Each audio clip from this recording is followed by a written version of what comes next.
Hello again. I had a nice visit by Dad today and stayed the night. Gone home now and just there was some internet trouble, but I'm reinstalling macOS. See if it's all right. Um, yeah, I just want to I made a comment online about pi. The way I think pi is a little bit off. You know, pi the 3.142 is it 1.7 3.142 I think. The measurement to measure the area, the circumference of a circle, and how I said it was a little bit off being 3.142. It should be 4. So you should make several measurements. So it should actually be slightly elliptical because our eye is a little bit off because the rods are round. So the guys up there are having a bit of a party. But say you've got a shape like this. When your eye looks at it, it looks slightly concave, is it? On the sides, because our brain goes, that's not straight. The brain's saying it's straight, but our eye says, oh, it's slightly curved, isn't it? But we're trying to compensate for the fact that we have slightly curved little rods in our eyes. So really, pi is slightly off, and to make a perfect bolt, like spin the nut, it should be 4. Pi should be 4. So a good mathematician scientist would be able to work that out. That's how I envisaged how it would work in my mind, because in reality, this cup, it looks circular to my brain, but really, if you measured it properly, it's slightly elliptical. See if you can get your head around that. But our brain will adjust and say, no, that's round. But anyway, there was another thing in science which is a little bit off, and these two things affect things like space shuttles, NASA, these kind of projects people do that explode in space and don't survive, and it's to do with AC current, because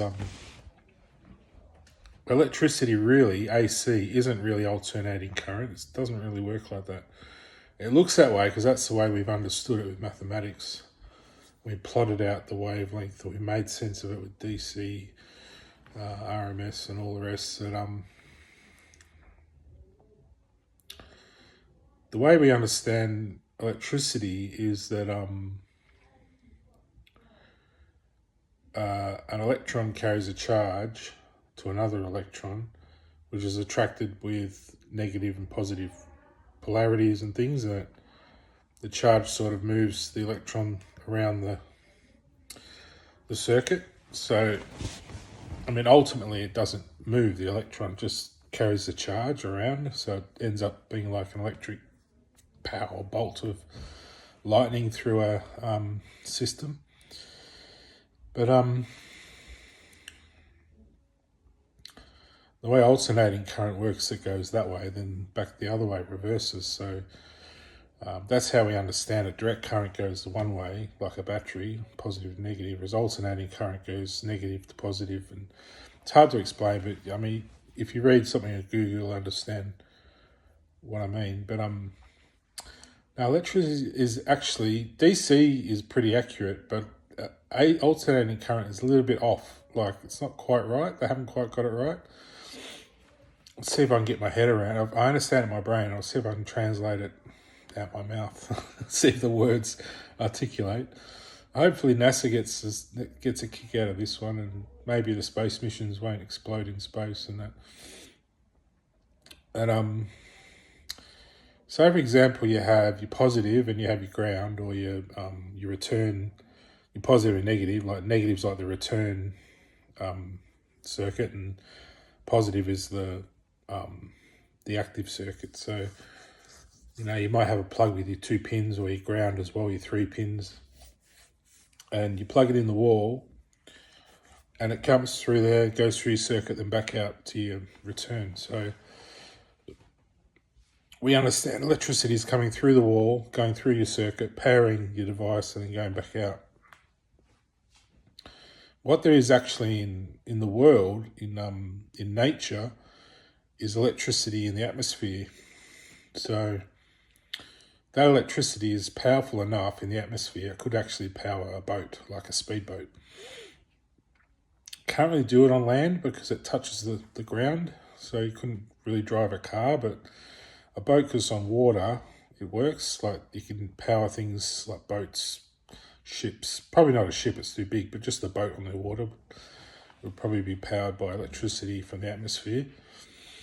And what that is when you think it's wind or waves or like sunlight or even energy, but really it's not any of those things. It's not really even atomic.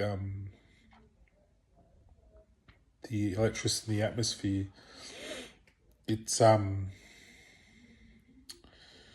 you got to understand an atom first, because an atom isn't actually a thing. It doesn't really exist. There's no such thing really as an atom. It's a concept we draw in our head for something which makes sense to explain how forms created, how grass, how trees, how, floors, lights, how everything works. We all think it's atomic, but it's not. Not everything's atomic. So what an atom is, right, really, it's a point in space where life is created and destroyed. So you have, have this table will slowly over time, if that was atomic, that was just charges, and, it would never really change. It would stay the way it is forever. But there's ripples in it. There's ripples. So you have these vortexes and ripples in material. They're very small, but they slowly over time destroy, become nothing. And things break apart, decay. It's decay. And when things are created, of course, we have creation. And slowly over time you have decay. And that's what an atom is. It's a force of creation and decay. So it's like life happening.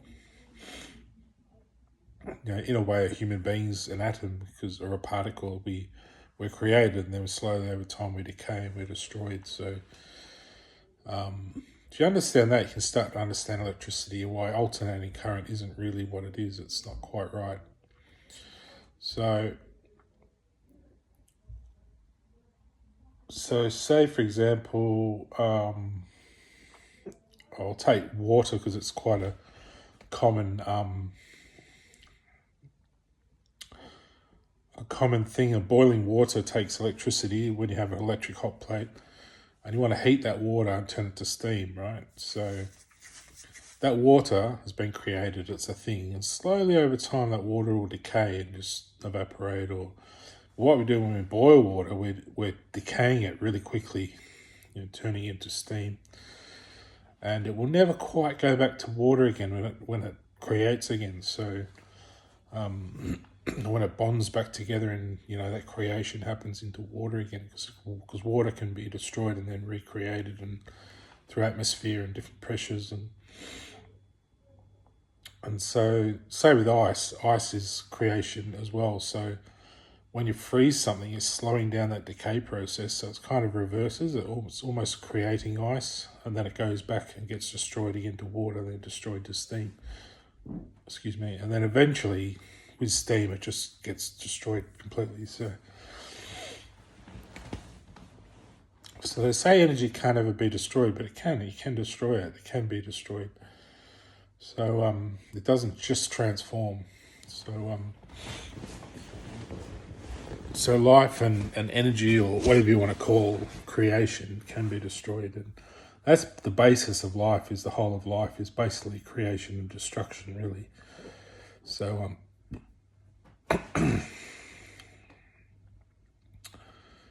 so we get most things right. Like pi's a little bit off because we don't quite understand the way our eye sees things properly. We're a little bit deceived when we look at things. Things look a bit wonky. We don't know why that is. It's because our rods are circular. If they were straight, everything would look perfectly straight, and circles would look a bit square. but our rods are designed in a way to accept both. So we accept straight lines and curvy lines, but they're kind of a little bit off. But so electricity